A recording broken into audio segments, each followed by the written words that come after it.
Overview on how to use practice and training tests to help better prepare students for the CAASPP tests. So once you go to this website, which I'll link in the video description, you're gonna click this section right here, Student Access to Tests. Once here, you're gonna be given an interface that says, please sign in, and you're just gonna click sign in. From here, I'm gonna pretend that I'm in 11th grade, and I'm gonna look at all the different test options that are here, and I'm gonna choose Smarter Balanced Practice Tests. And I'm just gonna go ahead and jump into the performance task. Next screen that comes up will be a section that allows me to identify any accommodations I might have already prearranged with an IEP team that I need to have on the tests. For the purposes of this video, I'm just gonna imagine I don't have any. If anybody needs the page read to you, you can always click the icon there. So from here, we'll hit that green button and do the audio video check. And once you hear that noise, you're ready to start. So as we begin the test now, I always try to explain to parents, students, and teachers that part of taking these tests is just feeling comfortable with the format. I don't think there's anyone who can honestly say they enjoy taking tests, but as part of life, we have to prepare our youth to be able to adapt to different situations they might face, both at work, school, or out in the world at large. So what happens when you get a test like this that opens up?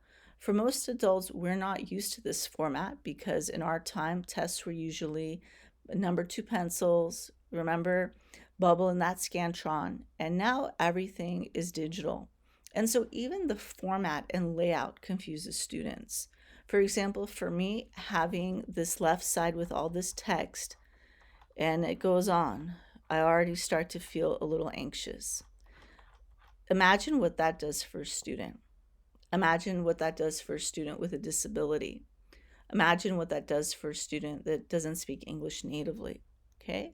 So the state has tried to come up with some tools to help. Number one, I'll start from the right-hand side here. There's a zoom in button, so you could zoom in to make the font bigger or smaller.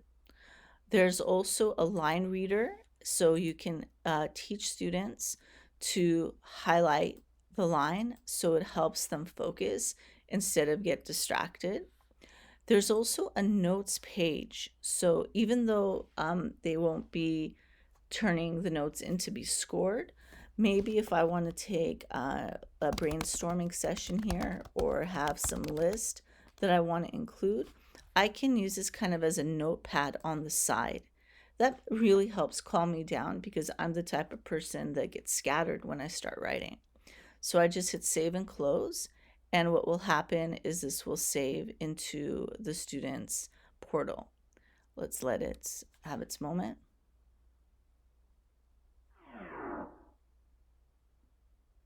Voila. So then what happens is once I open this up, I can see the notes here. From here, the pause, save, and next come into play when we start actually answering the question. Now, my favorite part of these buttons here, a lot of people don't know that you can actually highlight a section while you're reading, if that helps you. And then these are the tools I highly recommend telling students about. If I click the left arrow, it makes the section that I need to type in my answer bigger. So I might be able to pull out my notes here, and then I can simultaneously have the notepad open and actually start writing my answer. One thing that's been popular in the newer versions of the CAASPP test is a very important point that we want to stress to our students that says paraphrase information from source 1 that refutes information from source 2. And this is the key, without plagiarizing. For a lot of students being overwhelmed, and again, living in a society where we have technology everywhere we go, students are tempted, like me, to highlight like a section they have here, copy it, and then all of a sudden when they right click, that's when the highlighting comes into play. So if I go here and I click, copy paste, or I try to hit Control V or Control C, nothing will happen. So, out of a default for some high school students, what they tend to do is that they actually start typing in word for word what they've read or what they've highlighted, just so they fill up the white space or the blank space that's here. Now, I think for a lot of us, that's a common coping mechanism, but we want to teach students to break that habit. And one way to do that is to empower them to realize that they're all literate. They have wonderful teachers and parents that are working overtime to help them with their studies. And this test is really just a place for them to shine. This is where they're showing to the state of California that all that hard work that all these teachers invested into their education is going to be shown when they perform well on this exam. And to help get rid of that test anxiety, I always tell students that the answer is in front of you. That's why I love English. You have all of this text that's here. You just have to learn, and that's my job, to help them get better at learning these skills of paraphrasing. And this is the key, without plagiarizing. So if the moment a student opens this test and they start copying what they see here, just because maybe they've been taught that in other classes where they filled out a worksheet, or that's actually what the test asked them to do on maybe a government test or any type of science test, it might ask you to define something. You actually are supposed to copy it down word for word, but we really want to stray away from that. And so one way to do that is I always tell students, click this lifeline that you have here, these little arrows, and read through the articles, but realize most of these tests used to only have one article when I first started teaching. Then it became two articles. And for this version, I read that there are actually four articles. And a lot of that comes from the explosion of the internet, where students are every day, if they're researching something online that they're interested in, usually going to multiple sources. So if I have a son and I told him when he turns 16 he's going to get a new car, he's going to be on every website known to man to find out, what car he wants, what year he wants, what make he wants, and he'll be looking at all these different reviews. So that's the concept that went into designing a test question like this. Again, the topic is on mandatory financial literacy classes, an argumentative performance task. It's actually very normal for high school students to look at multiple sources on a topic. Maybe it's not financial literacy, maybe it's something that they're into, like a sport or military academy they want to go to, or a trade tech school that they want to research. So here, source one is an article from the New York Times. And so it goes on for a while here. Source two is the Chicago Tribune. It goes on for a little bit here. And source three is financial literacy beyond the classroom, and it goes on. And number four is financial course prompts debate. So what I would always teach my students is, don't try to read everything word for word. There's never going to be time, and it's not even really going to help you when you're trying to answer some of the questions. Instead, I would tell them, take really good notes. So I would just put source 1, 2, 3, and 4, and just quickly teach your child or student to have this notepad out and read the question, whatever it is that year, and really feel empowered that their English is great. They've had wonderful schooling, excellent community that they're living in and working towards graduating in and contributing to.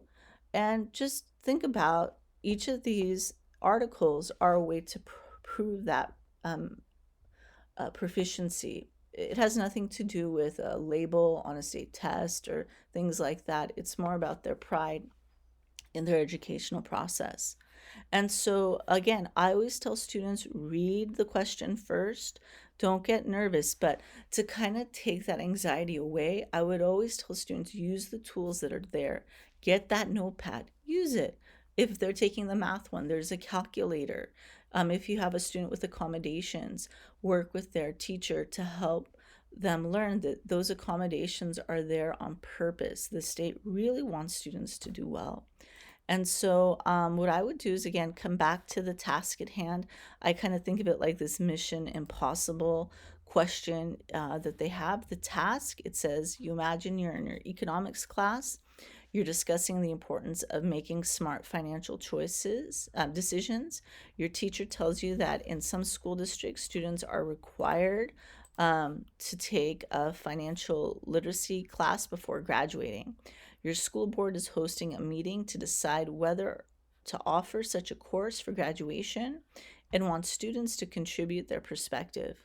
As part of your initial research, you have found 4 sources about financial literacy classes. And it says after you've reviewed these sources, you will answer some questions about them. Briefly scan the sources and the questions that follow. Then go back and read the sources carefully so you will have the information to answer and finalize your research. You may click the global notes button to take notes on the information you find in the sources you read. You may also use scratch paper to take notes. And so one of the things that I like about this question is that it already sets you up that you're also going to use these articles to write your argumentative essay. Okay, so to recap, once you log in, I would highly recommend going over some of the tools, the zoom in, zoom out, the line reader, the notes, and of course we'll get to what these questions, the next and save and pause mean. Okay. Secondly, you want to be sure that you teach them that these arrows will help expand the screen for them. Again, it's hard on students when they are reading from such tight quarters. And so you can even zoom this in further, which helps me. And all of a sudden, the question's kind of secondary at the moment. I can actually read it. And then from here, again, in a separate video, I'll explain how to scan this information without having to read every sentence to be able to answer it correctly. But this video is more about feeling comfortable. You can also tell students if they click this little tab, here's number 2, it'll pop up another question. Okay, so the first question says paraphrase information from source 1 that refutes information from source 2 without plagiarizing. Okay, then the second one is totally new. This format is new to a lot of students.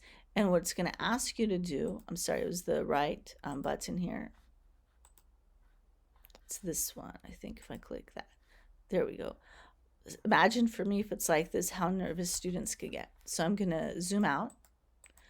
And so for this question, this is a lot of critical thinking went into this one.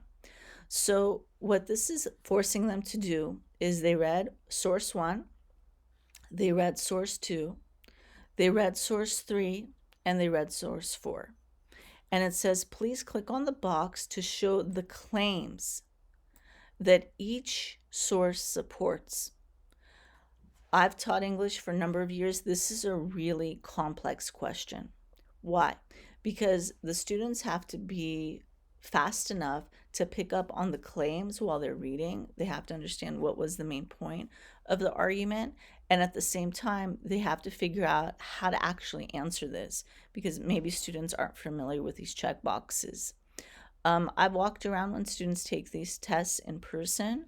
Some students get tired, they get fatigued, and then they just start picking this. And the system will allow them to just save that answer and go. And we don't want to encourage that. Instead, we want students to actually go through and read the articles. Again, I'll go over some tips on how to read for the test purposes and to do it fast and effectively.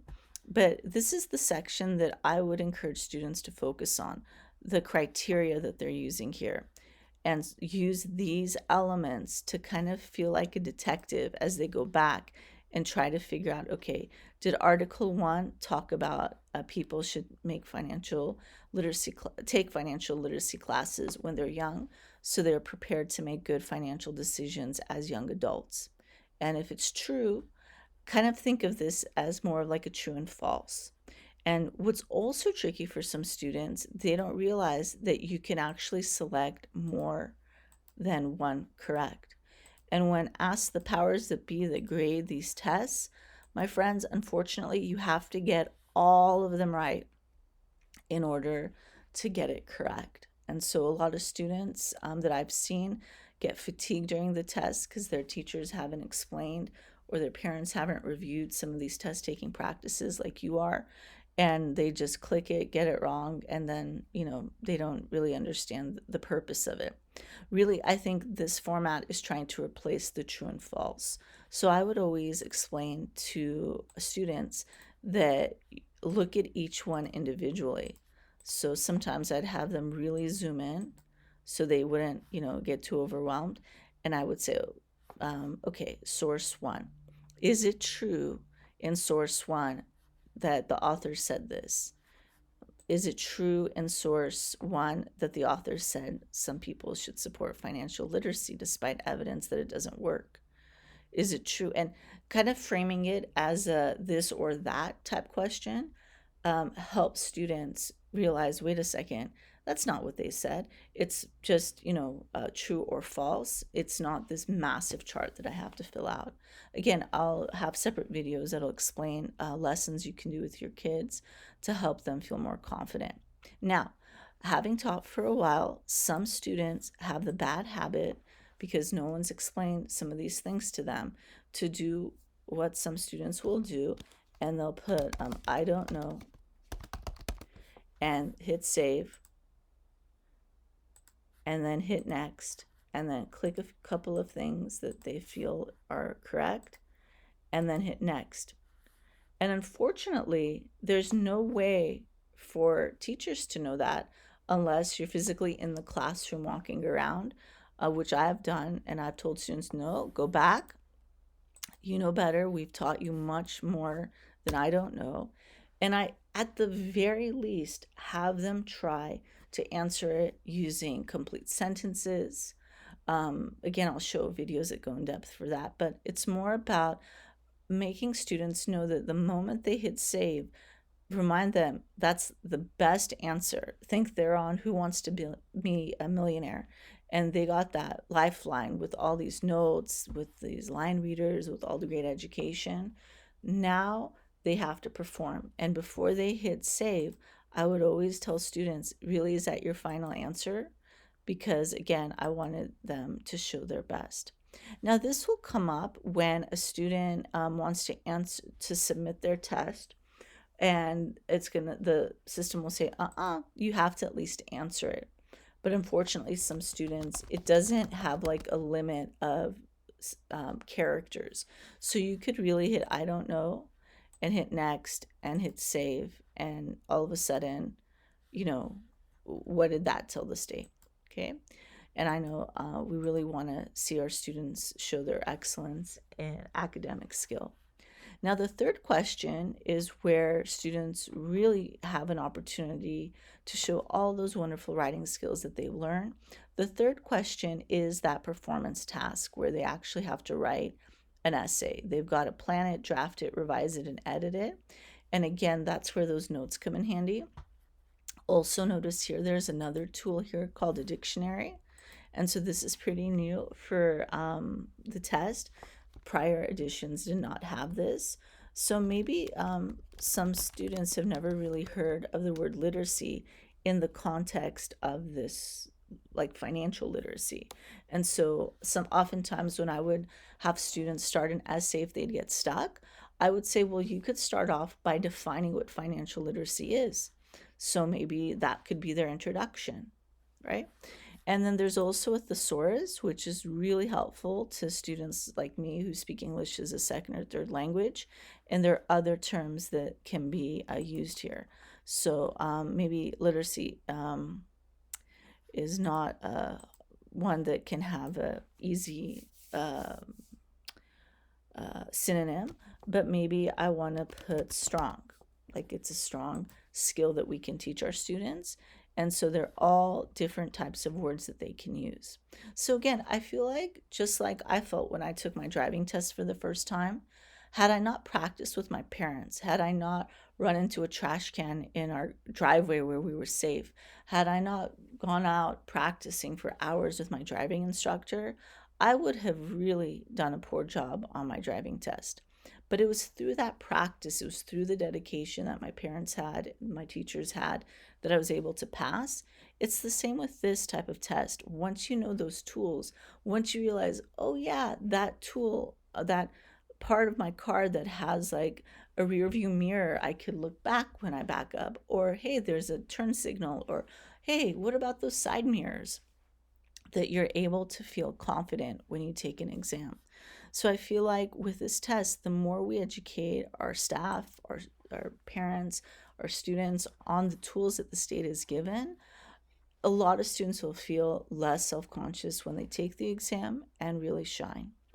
And last but not least, when it comes to doing the argumentative essay, there'll be a whole another video on that that you can check out, where you want to be sure that students realize that even though the space doesn't look like a lot, it does leave up to a space down here of 20,000 characters, which comes out to 4,000 words. Most type pages are 250 words, so if you do the math, there's a lot of space. So, sometimes I've seen students, they'll be silly and just type and hit send. We really want to discourage that.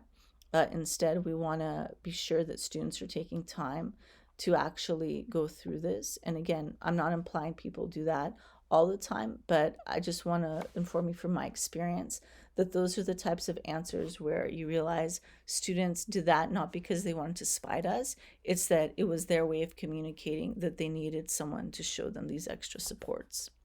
So last but not least, when I type, I like to just have this out here because I know already I've been taking my awesome notes in my global notepad. And then so I know I've got to work on my organization, evidence, and writing conventions. And again, if I forgot what the question was, because I've read so much and put so much effort in, reading everything correctly, the actual question is right here. So I always remind students, read the question. So it says, today in preparation for the school board meeting, you will write a multi-paragraph argumentative essay in which you take a stance on the topic of financial literacy courses.